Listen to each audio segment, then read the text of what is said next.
The leather of the town car seat was cool and unforgiving against Sarah Hayes's back.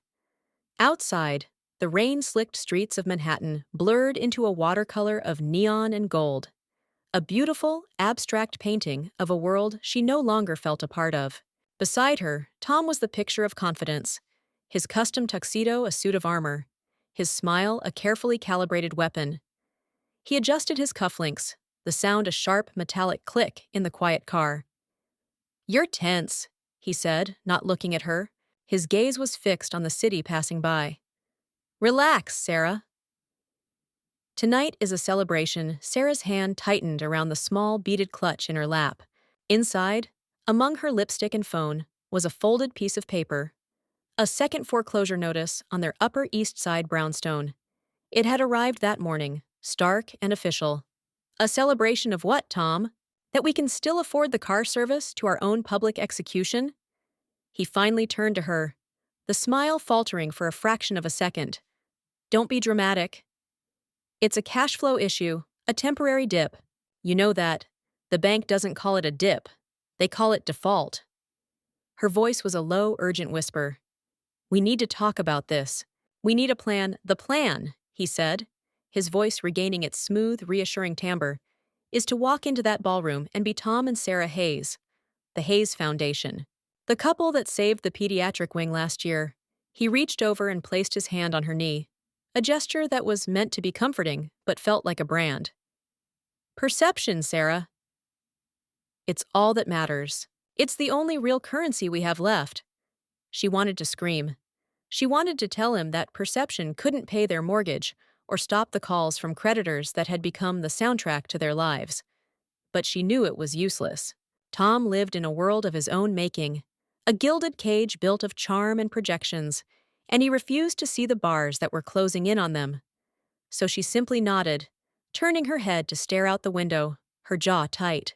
They drove in silence for a few more blocks, the unspoken tension in the car, a living thing, thick and suffocating. Sarah busied herself by checking her makeup in the compact mirror, reapplying a layer of crimson lipstick as if it were war paint. As she snapped it shut, the car's console lit up. The Bluetooth connection had picked up Tom's phone. A name flashed on the screen in cold, digital letters. Mark, Sterling Bank. Tom's smile vanished. It wasn't a fade. It was an abrupt erasure. His body went rigid. Before Sarah could even form a question, his hand shot out and jabbed the end call icon on the touchscreen. The screen went dark. The silence that followed was louder than any ringtone. "Problem?" Sarah asked, her voice dangerously calm. Tom didn't look at her. He leaned forward, his voice a tight, artificial boom. "Could we get some music, driver? Something classical? Vivaldi." Perhaps he settled back against the seat, his knuckles white where he gripped the armrest. He looked at Sarah, and his expression was a terrifying mix of a warning and a desperate plea. It said, "Don't you dare." The opening notes of the Four Seasons filled the car, a frantic, cheerful sound that was a grotesque mockery of the moment. Sarah held his gaze, her heart pounding a rhythm of betrayal against her ribs. He had been lying. It wasn't just a dip. It was a free fall, and he had cut her parachute. The car slowed, pulling up to the curb in front of the New York Public Library, its stone lions flanking the grand entrance to the Metropolitan Children's Hospital Gala. A swarm of photographers descended like hungry sharks, their flashes strobing against the wet pavement. Tom's mask snapped back into place. He turned to her, his smile brilliant, his eyes hollow. "Ready, my love?" He squeezed her hand. "Showtime!" He opened the door and stepped out into the blinding light. A doorman offered Sarah a hand, and she took it, her legs feeling unsteady beneath her silk gown. The applause from the waiting crowd was a distant roar. She stood beside her husband, a matching smile plastered on her face, and together they walked into the arena, the perfect, generous couple, ready to perform the biggest lie of their lives. The Astor Hall was a cavern of shimmering gold and crystal. The air hummed with the conversations of New York's elite, a symphony of power and privilege set to the clinking of champagne flutes. Chandeliers dripped light onto tables laden with orchids and silver, and a string quartet played softly in the corner. For a decade, this had been Sarah's world. Tonight, it felt like a foreign country. Tom was in his element, a shark gliding through friendly waters. He moved from group to group, a hand on a shoulder here, a shared laugh there, reinforcing the alliances that kept their fragile empire afloat. Sarah trailed in his wake, the perfect accessory, her smile an elegant, well-rehearsed lie. Every compliment on her dress, every handshake, felt like a judgment. They were all celebrating a woman who didn't exist. From across the room, she saw him. Arthur Vance, the Wall Street Journal reporter. He wasn't schmoozing. He was observing, his gaze sweeping the room with an unnerving intensity. He'd written a piece a few months back about leveraged philanthropy, a polite term for people who donated money they didn't really have for the social capital it provided. He hadn't named them, but Sarah had felt the heat of his words. Now his eyes met hers for a fleeting moment, and she saw not malice, but a quiet, analytical curiosity. She felt pinned, a specimen under a microscope. She excused herself and made her way to the bar, needing a moment of solitude. "Sarah, you look stunning!" Sarah turned to see her friend, Maria Rodriguez. Maria, a pediatrician and senior board member of the hospital, was one of a handful of people in this room Sarah genuinely liked. Her warmth was real, her dedication to the hospital absolute. Guilt twisted in Sarah's stomach. "You're too kind, Maria," Sarah said, managing a real smile for the first time that night. "This is a beautiful event. You and the committee have outdone yourselves." "It's all for the kids," Maria said, her eyes scanning the opulent room with a practical air. "This night funds the neonatal unit for a full year. Every dollar counts." She touched Sarah's arm. "And we couldn't do it without you and Tom." "Your foundation's support has been a lifeline." The words were a physical blow. Lifeline. They were drowning, and here she was, accepting praise for being a savior. "We're just happy to help," Sarah murmured, the words tasting like ash in her mouth.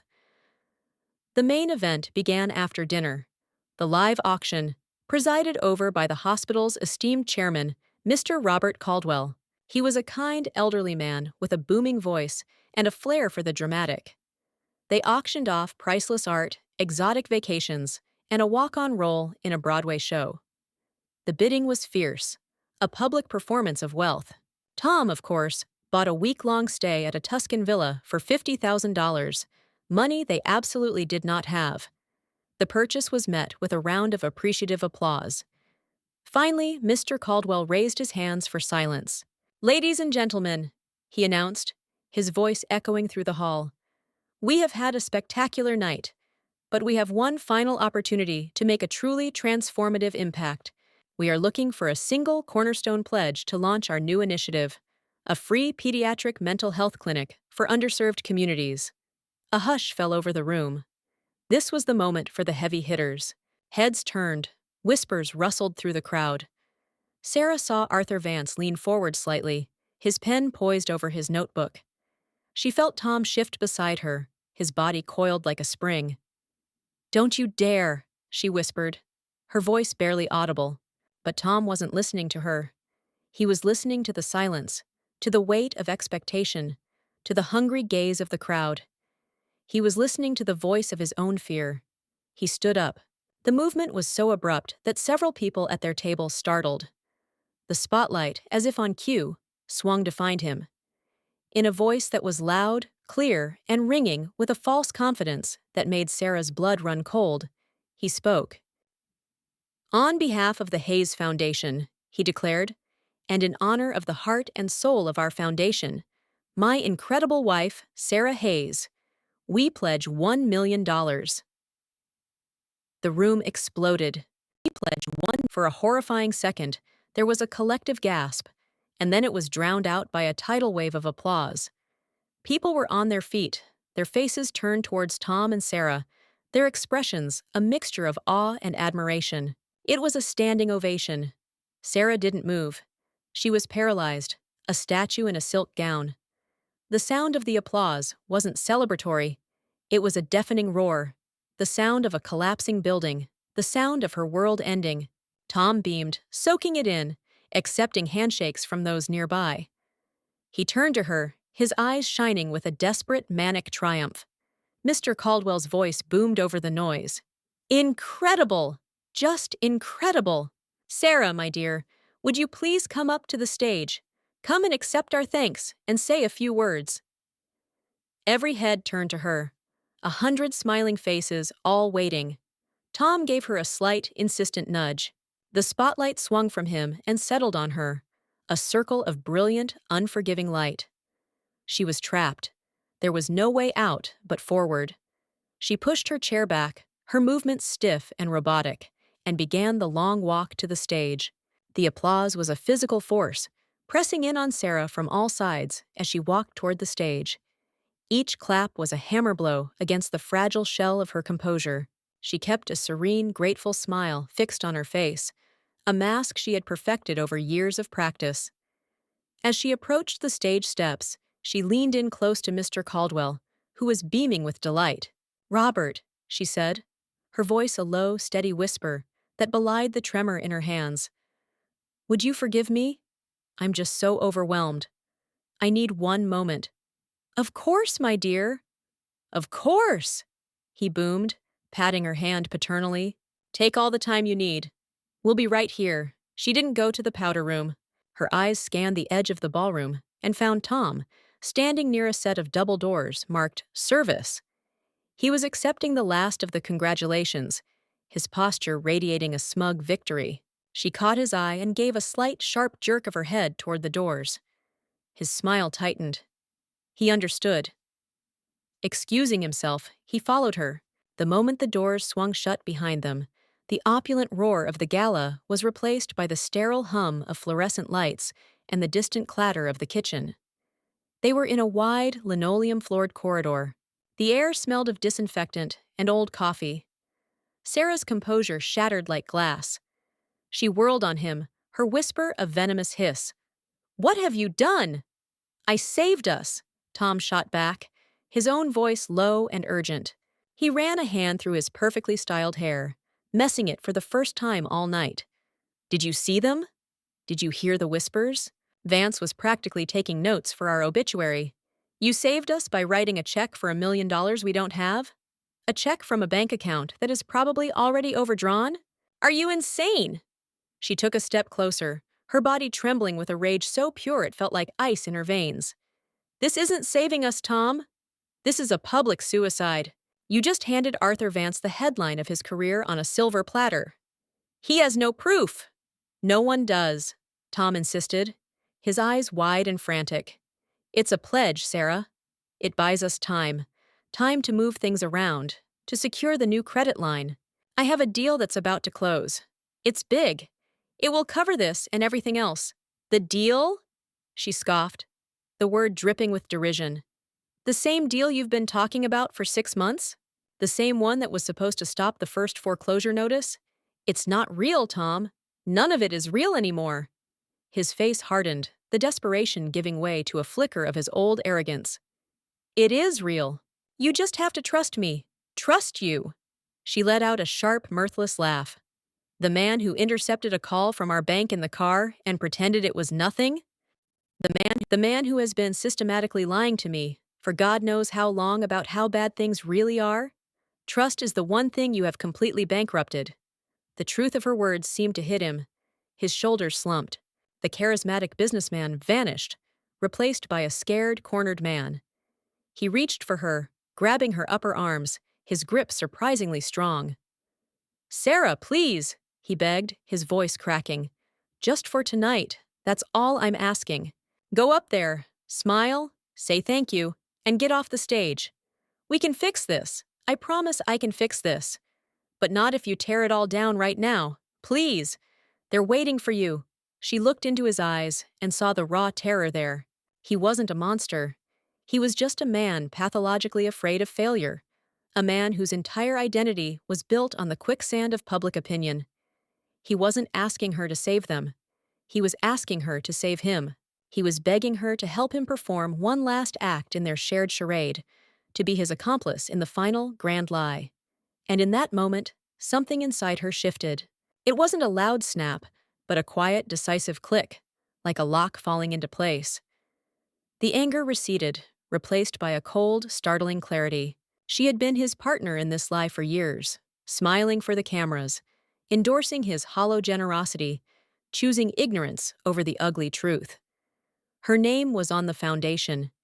Her face was on the brochures. His lie was her lie, too.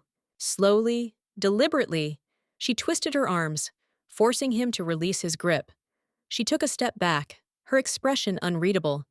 She didn't say another word. She didn't need to. The finality was in the air between them, sharp and clear. She turned her back on him, on his pleading, terrified face, and pushed open the heavy service door. The wave of applause, which had died down to a polite murmur, swelled again as she reappeared. She walked toward the stage, her steps even and measured, leaving him alone in the sterile fluorescent silence of the hallway. The world seemed to warp as Sarah walked toward the stage. The faces in the crowd became a gallery of blurred portraits. Maria Rodriguez, her expression a mix of pride and concern. Robert Caldwell, beaming like a proud father. Arthur Vance, his journalist's mask of neutrality firmly in place, though his eyes were sharp with anticipation. Each footstep on the plush carpet was a deliberate, final act. The fear that had been a cold knot in her stomach was still there, but it was now overlaid with a strange, icy calm. This was the end of a road, and for the first time, she was the one steering. She ascended the 3 short steps to the podium, the wood cool and solid beneath her trembling fingers. The spotlight was warm on her face, a solitary sun in a universe of darkness. She adjusted the microphone, the slight metallic scrape echoing through the cavernous, silent hall. Every eye was on her. They were expecting platitudes. They were expecting tears of joy.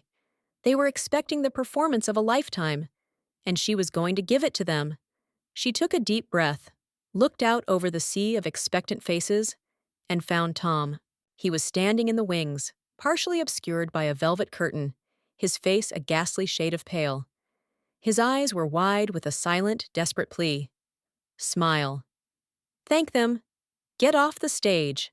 Sarah gripped the sides of the podium. Thank you, she began, her voice clear and steady, amplified to fill every corner of the room. Thank you all so much. A fresh wave of polite applause rippled through the audience. She waited for it to die down. My husband, Tom, is known for his grand gestures, she continued, her gaze locked on him. She saw him flinch. He has always believed in the power of a bold statement, and tonight he has made his grandest yet. She paused, letting the silence stretch, thick with anticipation. The smile on Mr. Caldwell's face was beginning to look strained. Patient. It's also, she said, her voice dropping slightly, but losing none of its carrying power, his most desperate. A collective intake of breath. A shocked murmur rippled from the front tables to the back of the room. It was the sound of 100 carefully constructed social masks slipping at once. Tom took a half step forward from the wings, his hand slightly raised as if to stop her, but he was frozen in place. The Hayes Foundation, Sarah said, her voice now devoid of all emotion, a simple recitation of facts, is a facade. My husband's pledge of $1 million is an illusion. We are, to be blunt, broke. The check he so generously promised tonight will not be honored, because the bank account it would be drawn from is nearly empty. Dead silence. It was an absolute, profound void of sound, as if the room had been emptied of all air.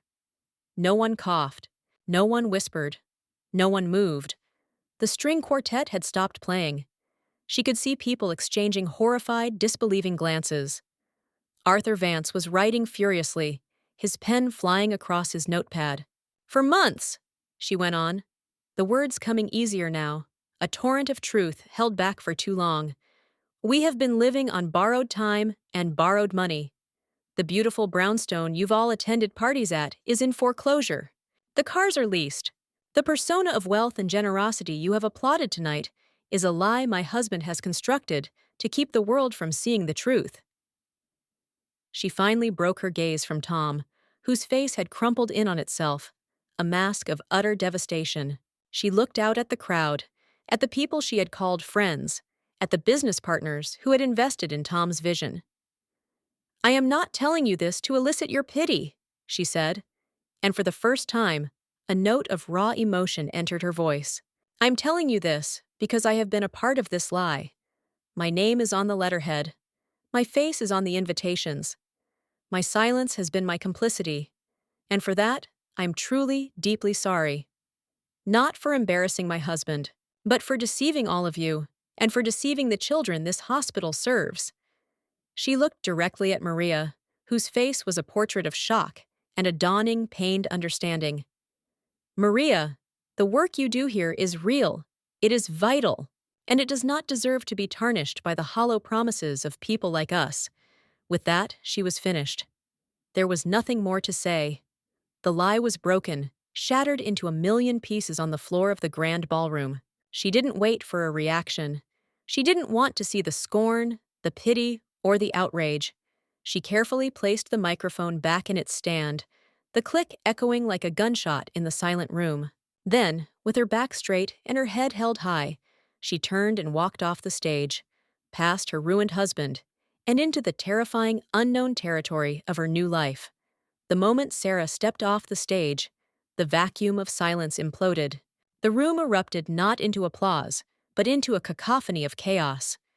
A roar of shocked voices, the frantic scrape of chairs, the unmistakable glint of dozens of cell phone screens being raised to record the aftermath.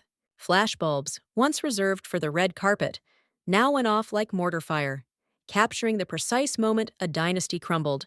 Tom was a statue in the wings, his face ashen, his eyes fixed on the empty podium, as if he could will her back to it, to take back the words that had just detonated their world. Several board members were rushing toward him, their faces a mixture of fury and confusion. "Sarah!" A voice cut through the noise. It was Maria, trying to push her way through the thickening crowd. "Sarah, wait!" But Sarah didn't wait. She couldn't. To stop now would be to drown. Adrenaline surged through her, a cold, clear fire. She was a woman on a mission, and the mission was escape. She ignored the hands that reached for her, the questions being shouted at her. With the single-minded focus of a fugitive, she bypassed the grand exit and headed for the same service corridor where she had confronted Tom moments before. She burst through the double doors, the sudden peace of the hallway, a stark contrast to the bedlam she'd left behind.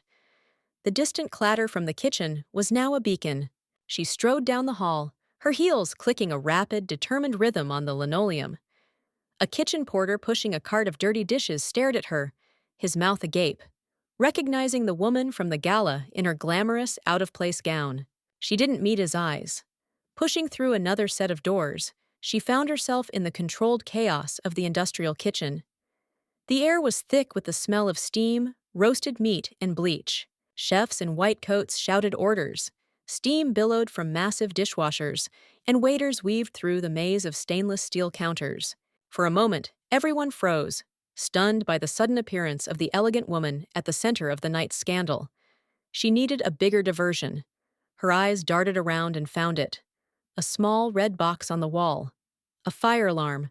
Without a second of hesitation, she strode over, lifted the plastic cover, and pulled the lever. The effect was instantaneous.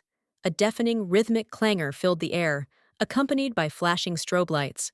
The kitchen's controlled chaos became real chaos. Shouts turned to yells of alarm as staff began moving toward the designated exits.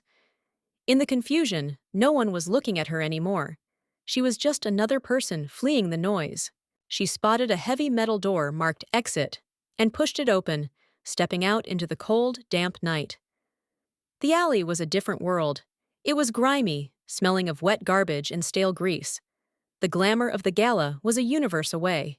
Rain slicked the pavement, and the only light came from a single buzzing security lamp high on the brick wall. The fire alarm's shriek was still audible, a fitting soundtrack to the wreckage of her life. She leaned against the cold, wet brick, taking her first real breath since she'd walked on stage. It was a ragged, shuddering gasp. She pulled out her phone, her fingers slick and clumsy. Her hands were shaking too much to hold it steady. She propped it against the wall, opened her rideshare app, and plugged in a destination she hadn't thought of in years. The last known address of a distant cousin in Queens. It was a place of last resort, a place so far removed from her curated life that it felt like another country. A car was 5 minutes away. She took off her diamond earrings, a gift from Tom, a lie she wore on her body, and let them fall into the darkness of her clutch. She would sell them later. For now, she just wanted them off. When the car, a generic black sedan, pulled up to the mouth of the alley, she slipped into the back seat. "Where to, ma'am?" the driver asked, looking at her silk gown in the rearview mirror with mild curiosity. She gave him the address in a quiet voice. He nodded and pulled away from the curb, merging into the endless stream of New York traffic. As they turned the corner, she looked back one last time.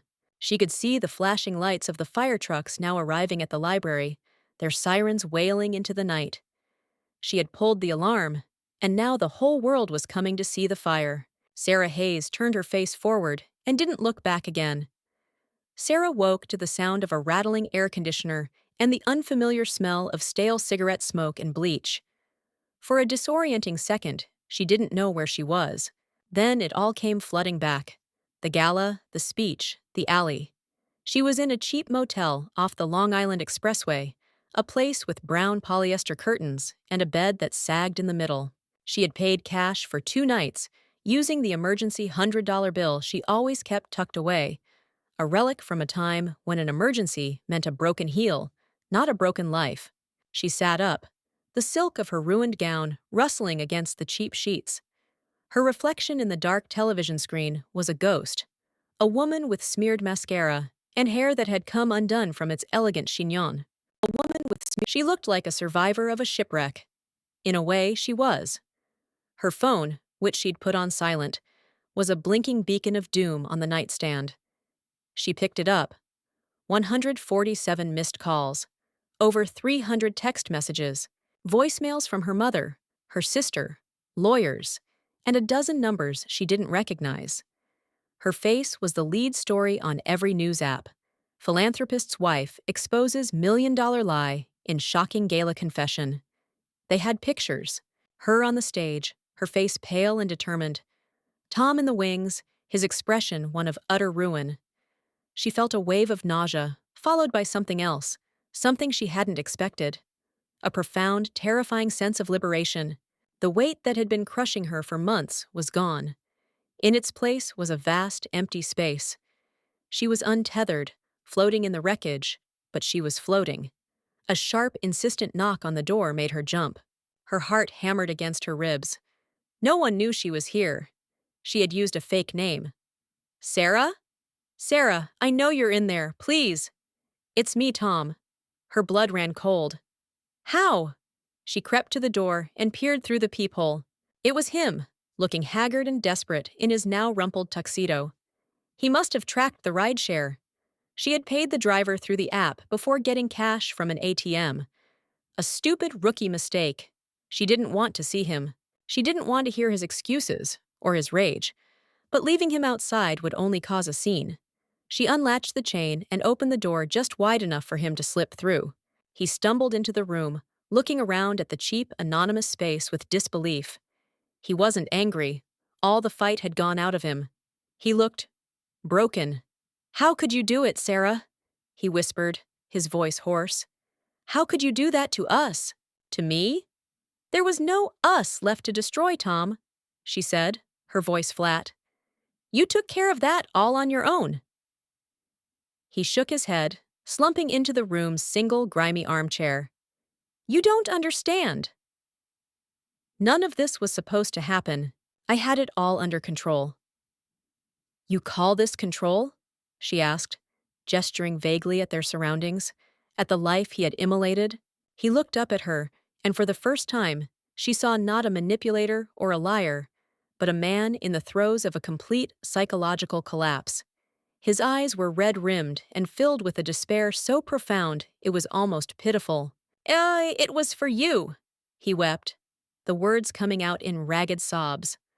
"All of it. Don't you see? When we met, I was nobody.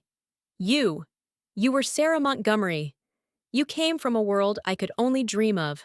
I spent our entire marriage terrified that one day you'd wake up and realize you had married a fraud A poor kid from Queens who got lucky. He buried his face in his hands. The money, the parties, the foundation. It wasn't for me. It was for you. It was my way of proving I was worthy of you. It was proof that I could give you everything. I couldn't bear the thought of being a failure. A failure to you. His confession hung in the stale air, a pathetic, twisted justification for a decade of lies. Sarah listened, and she felt nothing but a vast, weary sadness. His motivation wasn't love. It was a desperate, suffocating ego. He hadn't built a world for her. He had built a prison for them both, all to soothe his own deep-seated inadequacy. "It was never about the money, Tom," she said softly. It was about the truth." He looked up, a flicker of hope in his tear-filled eyes. "We can fix this. We can release a statement. A temporary mental health crisis. Stress." She held up a hand, stopping him. "No, there's no fixing this. It's over." The finality in her voice seemed to extinguish the last of his hope. He stared at her for a long moment, then nodded slowly, a man accepting a death sentence. He stood, walked to the door like an old man, and left without another word. Sarah locked the door behind him and leaned against it, her body trembling with the aftershocks of the confrontation. Her phone buzzed again, a call from a number she didn't recognize. On impulse, she answered. "Hello?" "Sarah, it's Maria Rodriguez." Her friend's voice was calm and steady, a lifeline in the storm. "I'm not calling to ask if you're okay, because I know you're not. I just wanted you to know I'm on your side, whatever comes next. When you're ready, call me. We need to talk." The line went dead. Sarah slid down the door and sat on the floor, the cheap carpet rough against her skin. She held the phone to her chest, and for the first time since it all began, she cried.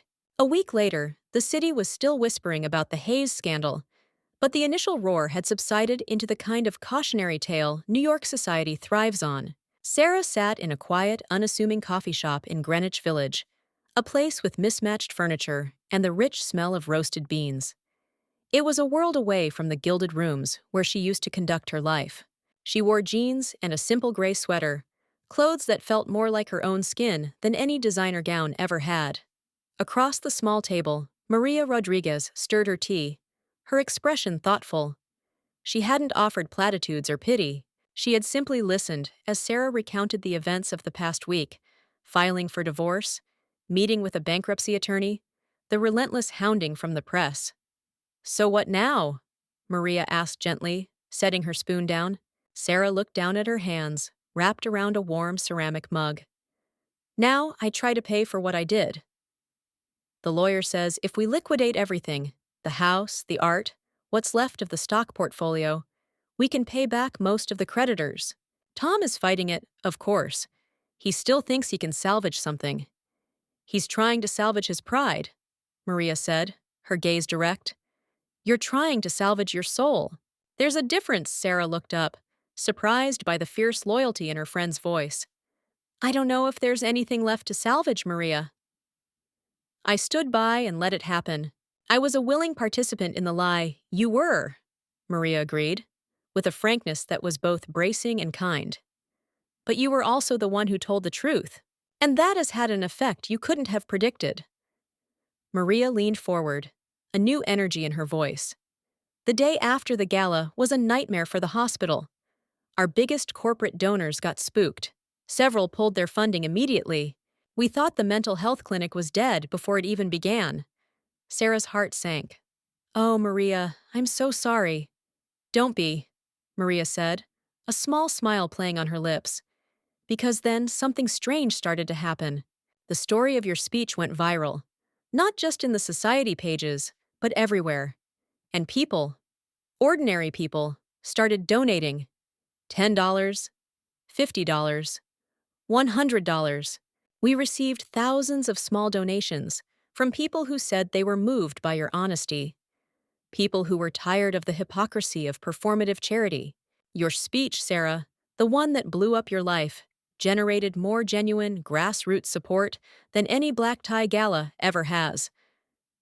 Sarah stared at her, speechless.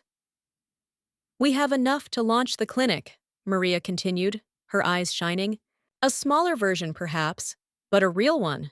One built on integrity, not on a lie. But we need someone to run it. Not a figurehead or a socialite, but someone who understands both worlds. Someone to manage this new community outreach, to connect with the people you inspired. She paused, her gaze unwavering. I want that person to be you.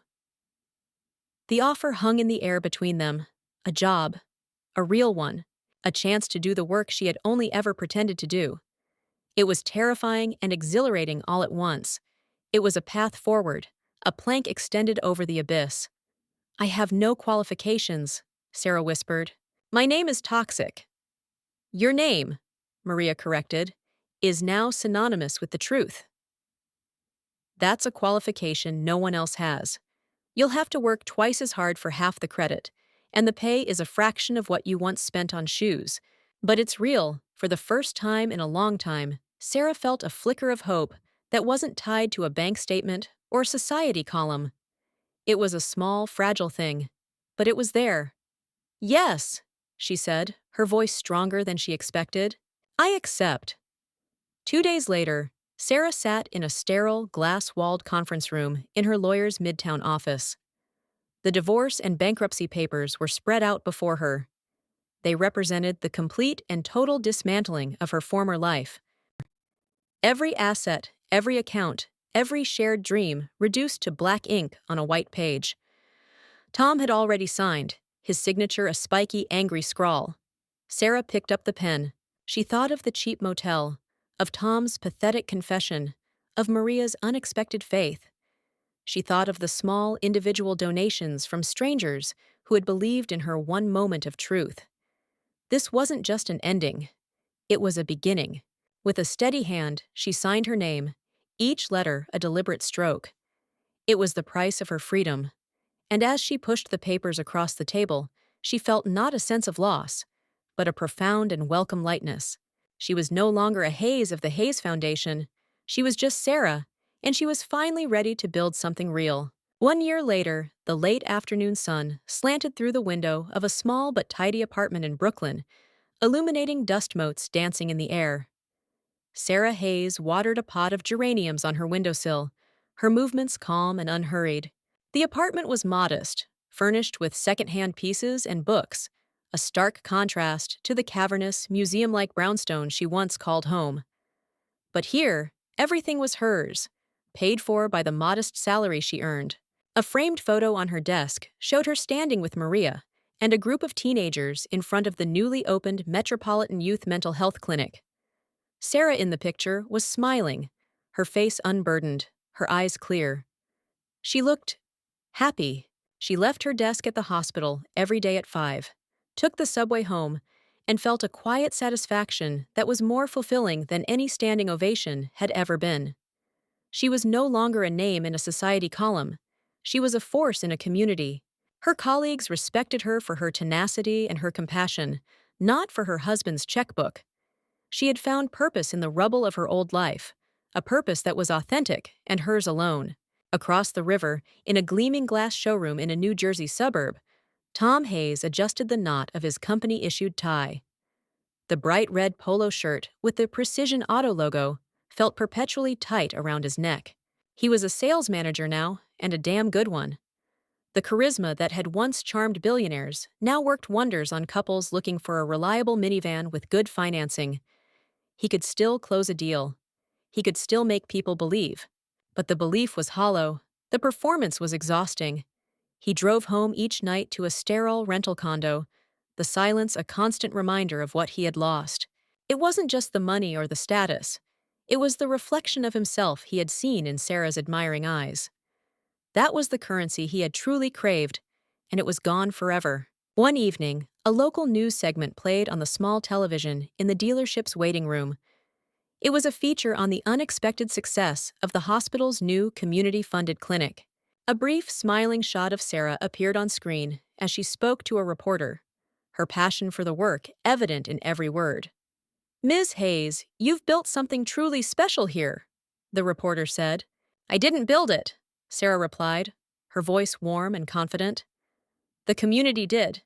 I just get to be a part of it. Tom felt a sharp physical pang in his chest. He saw the woman he had tried to build a kingdom for and realized she had never wanted a kingdom. She had just wanted a home. He reached for the remote and turned the television off, the screen going black, leaving him with nothing but his own reflection. He looked away, his face a mask of profound, quiet regret. The reporter who had broken the story, Arthur Vance, had won a prestigious journalism award for his exposé, titled The Gilded Cage: Anatomy of a Philanthropic Collapse. His piece had sparked a national conversation about the ethics of high stakes. Charity. He never spoke to Sarah again. But in his acceptance speech, he mentioned the courage of the whistleblower who chose truth over comfort. Back in Brooklyn, Sarah stepped out onto her small fire escape balcony, a mug of tea warming her hands. The city skyline glittered across the river, a distant, beautiful thing. It no longer looked like a battlefield or a stage. It just looked like a city. She was no longer Sarah Hayes, the philanthropist, the wife, the socialite. She was just Sarah. She had sold her past to buy her future, traded a famous name for a real one. And as she looked out at the vast, sprawling world, she felt, for the first time in her adult life, completely and utterly free.